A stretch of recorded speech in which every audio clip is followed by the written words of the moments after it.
बेटियां पुरुषों से मुकाबला करने की होड़ में बराबरी स्थान पाना चाहती हैं, लेकिन अपना स्थान देखो वैदिक संस्कृति में। वेद में अनेकों मंत्र हैं, स्त्री ब्रह्मा बभूविता। और मैं एक आपसे श्लोक बोलना चाहती हूं जो मनु स्मृति में बताया। मनु जी महाराज कहते हैं, क्या कहते हैं? अपना स्थान देखो, क्या है तुम्हारा स्थान? क्या कहते हैं? उपाध्यायान दशाचार्य आचार्याणाम शतम पिता सहस्रम तु पित्रेण माता गौरवेणा तिरिक्षते। इसका मतलब क्या है? उपाध्यायान दशाचार्य, यानी 10 उपाध्याय और एक आचार्य।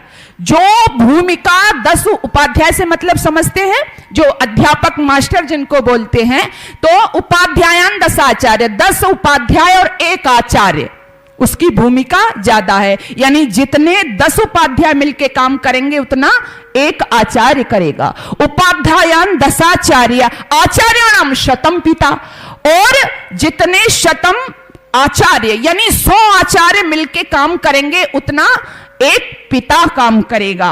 उपाध्यायान दशाचार्य आचार्याणाम शतम पिता सहस्रम तु पित्रेण माता। और सहस्र किसे कहते हैं? 1000 को। और 1000 पिता जो काम करेंगे वो एक मां का काम होता है। एक मां काम कर देती है। थोड़ा सा गणित लगाओ तो मां की भूमिका कितने अध्यापकों के बराबर हो गई?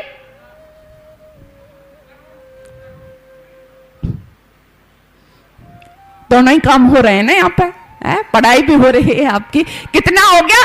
10 लाख, यानी 10 लाख अध्यापक और एक मां। जितनी शिक्षा 10 लाख अध्यापक दे सकते हैं उतनी एक मां शिक्षा देती है। आपका ये गौरव है। बताओ, बराबरी करनी है आपको।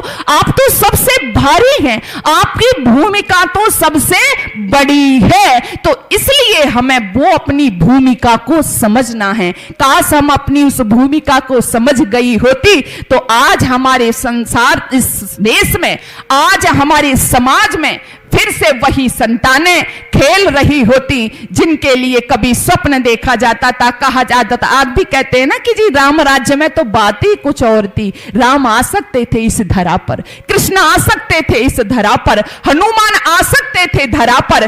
कब? और आएंगे भी, मैं सत्ता शक्ति नहीं, आएंगे भी कब? जब मातृ जगत अपनी भूमिका को समझ लेगा।